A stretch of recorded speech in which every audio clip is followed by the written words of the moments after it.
ఇక్కడి కాలమందు శివ శివ కళ్యాణపురి పట్టణం లోపల అనుముల బ్రహ్మరెడ్డి, మినుముల కిట్టరెడ్డి, ఏడల వెంకటరెడ్డి, నాలుగేళ్ల నరసరెడ్డి, 7 అన్నదమ్ములను 7 అన్నదమ్ములు అయితే 14 12 పంట పండించి ఎనకట ఏముందంటే కాపు పుట్టాలి, అలం పట్టాలి, పొలం దున్నాలి, పుట్ల గింజలు పండించి పురదేనులు దాదాలు ఉండే.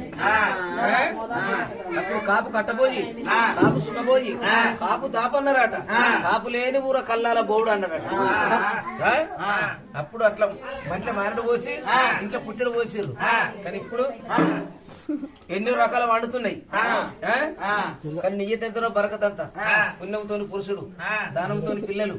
మరి అయితే ఇట్లాంటిగా పంటలు వండించి వాళ్ళు చిన్నోళ్ళకు పెద్దోళ్ళకి ఇంతమందికి దానాక ధర్మం చేసి, పుట్టిన వారికి పురులు చేసి, పెరిగిన వారికి పెళ్లిళ్ళు చేసి, ఆ భగవంతునికి వాళ్ళ పిల్లలు వాళ్ళ మేకల ఇంటి కూడా మొత్తం బతుకంగా ఈ నడుమున్న సన్నవారు రాజులు తీసుకుపోయి మన పర్వతాల మనలకు పసిరికొండ గోపురం కట్టి ఆ గోపురం చుట్టూ బంగారు తీగ చుట్టించారట. పెద్దలిగా జుట్టు చుట్టించారు. చూసినాడు లచ్చ